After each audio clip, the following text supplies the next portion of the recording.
Hey guys, so the World Junior Championships have concluded with Canada winning gold. Let's go. And my boy Akil from the Ice Dogs providing the game winner was just that much more epic. However, they released cards for Canada, Russia, Sweden, and Finland, so I thought I would go over them in detail and give you kind of my thoughts on what these guys should cost, or if you want to go after them, or if their stats don't really match their overalls, or maybe they exceed them. So let's jump into all of the new Winter National cards from the World Juniors. So we'll start with the Finns, and 88 overall, Patrick Pistola, 6 foot 170, so quite slender.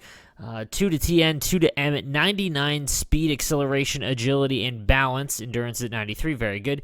Slap shot and wrist shot power at 97 is obviously fantastic, but the accuracy is rough at 81, and then all of his hand stats are 80 or under when you include puck control. Body checking and strength also in the mid 80s, and then the awareness stats at 80 and 81. This is a card that you would want to go after if you were just starting out with a free-to-play team. You're looking to upgrade a little bit from like 85s and 86s. The problem is he's going for like 80k right now. This card is not going to play extremely well. He's going to be fast, and that power is dope, but the accuracy is really rough. You're going to have a hard time picking the corner. Accuracy, in my opinion, is a little bit more important for wingers. Now you can play him at center with 91 face-off. However, his hand stats are just, so low, as well as his offensive and defensive awareness, which are super important. Just this would be a card I would pass on. There are other cards that you could spend 80k on that have a lot more well-rounded stats, but good for Patrick Pistola for getting a card. Next, we've got the 88 Christian Tanis, 2 to BM, 2 to WK. Pretty much ending all thoughts on this card at the 5'8", 159 mark. Now, he does have 95 balance, but it won't make up for the fact that he's extremely small. Now, you can get away with being a really small player in Hockey Ultimate Team if you have high-end speed, which he does, but then his shot, again, it's the same thing as Pistola, as his wrist shot accuracy and slap shot accuracy are in the very, very low 80s, with wrist shot being at 80 overall. The power is awesome, so you'll be able to get it off and it'll get to the net quickly, but if you can't come anywhere near the net, that just makes it tough. His hand stats are just at 82. Strength at 89 is not bad. Body checking 84, but then again, his awareness stats are low. This would be a card I would avoid again, combined with the fact that he's so small.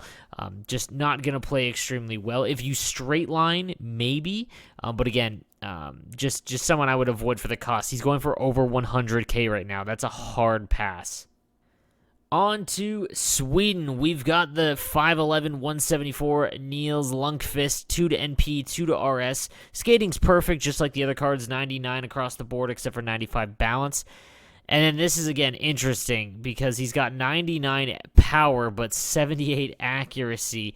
Now, he is a defenseman, so that plays a little bit differently. His deking is high at 86, but his passing, puck control is at 83. Body checking and strength being 88 and 86 isn't bad either. And then defensive awareness being 90. This is low-key a very, very good defensive card. The only problem is that he doesn't have elite size.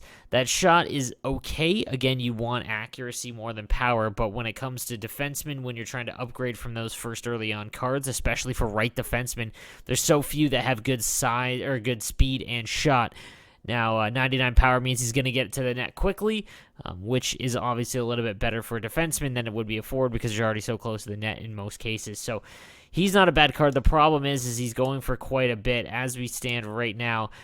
Again, in the 120s, he's got to fall a little bit for me for him to get, his consideration. The speed's great, the shot power is great, but 5'11" is tough when you don't have elite defensive stats like body checking, strength, as well as like stick checking.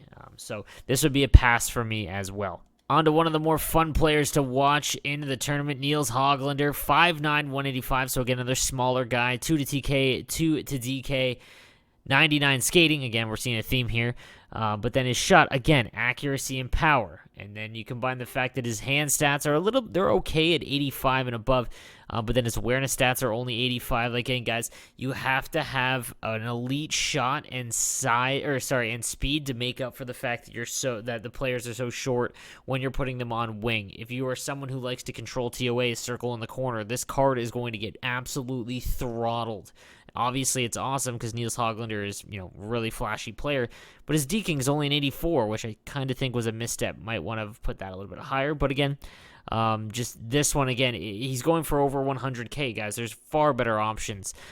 So unfortunately, if you're a fan, obviously get him, but I would just pass for this price. It's a cool card, a cool thought, but not for me. On to Erasmus Sandin. Again, this is tough. All of these cards have cool, really good skating, obviously, but then their important stats, they have one or two that are really good, and then the combination is kind of lower. So it is tough just because of how expensive these guys are going for right now. So 5'11", 185, not terrible when you want what you want a defenseman. I kind of put 6 foot as the minimum you want, but 5'11 is whatever. Speed is at 99, acceleration 98, agility 97, and then balance and endurance at 95 and 98. His shots, 88 power, 81 accuracy, so again, kind of low, but again, you want higher power when it comes to defensemen.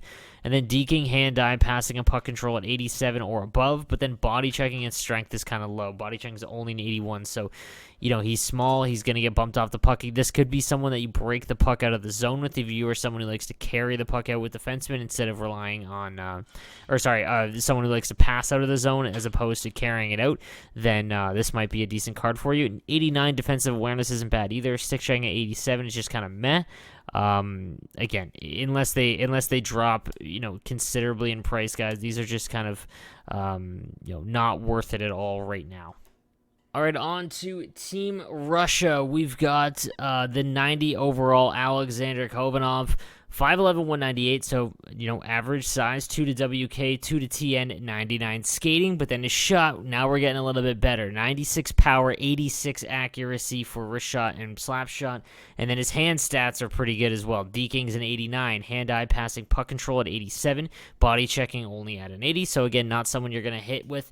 These are going to be cards that are good for players that straight line down the boards, maybe make one cut in, but are flying off the rush. They get a lot of their offense off the rush. Offensive awareness at 87 is also really good, and then obviously stick checking at 85, and then face-offs at 95.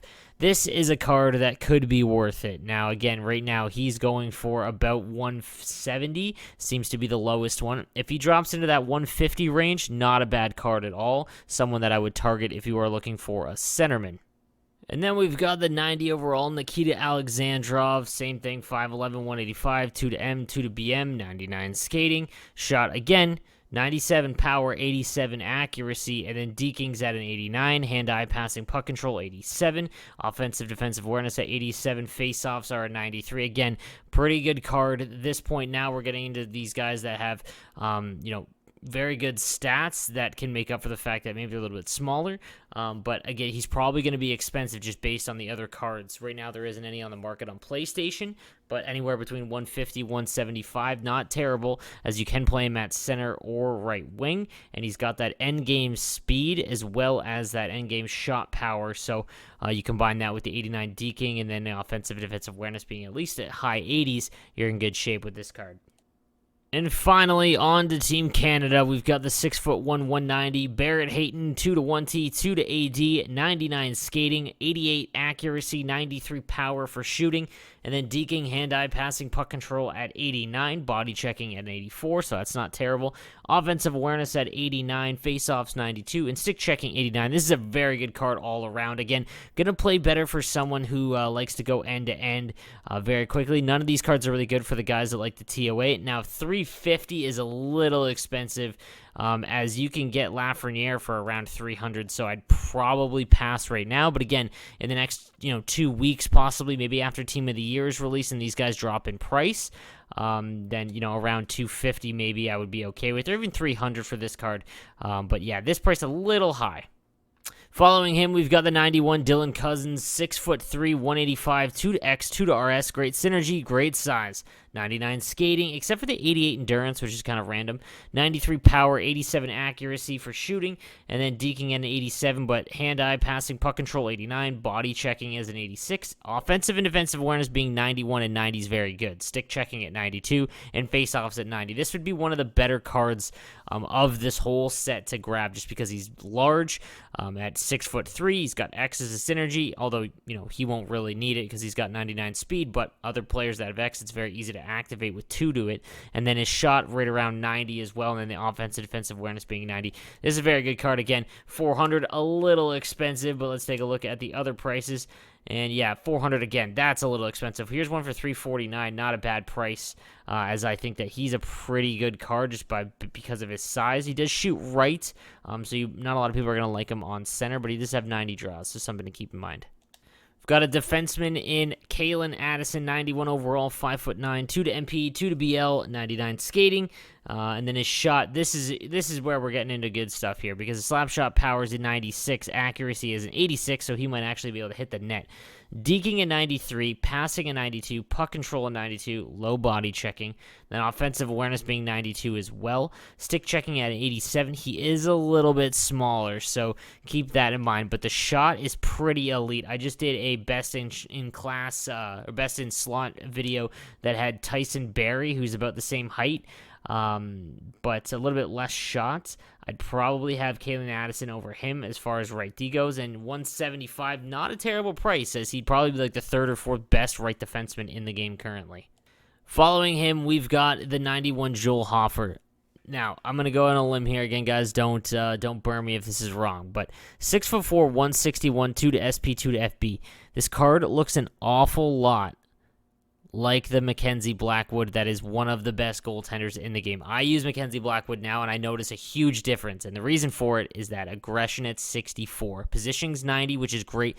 Glove high is a little bit lower, obviously, at 88, but that aggression being so low and positioning being at 90, this is a great card because he's also 6'4", but I have a feeling he's probably going to be a little expensive. Yeah, you're looking at about 300. Honestly, if you can't find a Mackenzie Blackwood and you're dead set because every goalie you've tried is kind of trash, this would be a very, very good replacement as that aggression stat. He's going to sit right in his net, not challenge, which is what you actually want in this game. 1Ts are deadly, and he's going to have a lot better time getting to them because he sits farther back in the net. So something to consider and a card I'm really interested in trying out.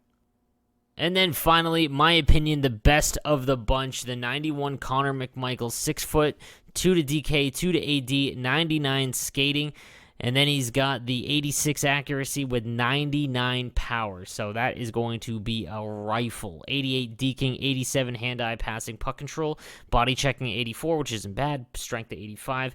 But then he's got that 95 on the draw. Very, very good card. Now, his offensive and defensive awareness might make him a little bit less valuable than Dylan Cousins, but still, the combination of what he's got is very, very good. And he's also going for cheaper right now, too. So, somebody who might consider $300K, not a bad price. He's probably going to drop $275 here, I see already. So, just watch that. $250 for this card is a very, very good price. And, yeah, this would be a very good center to go and grab, especially because he is left-handed, too. So, like I said, you don't want a lot of right-handed centers. I know a lot of players that don't. This would be a good alternative. So, guys, that is going to do it for the World Junior Cards reviews. Obviously, there is a Lafreniere and everyone that got updated a little bit. The Lafreniere card I really do enjoy. If you can get him for around $300K, that's not bad at all. I think he might be better than all of these, but just keep that in mind when you're looking. These are a little bit more rare as they're only going to be available, until January 10th. So keep that in mind if any of these guys are some of your favorites. So let me know what you think in the comments section down below. If you get to try any of these, especially that Joel Hofer, let me know, and I'll see you guys next time.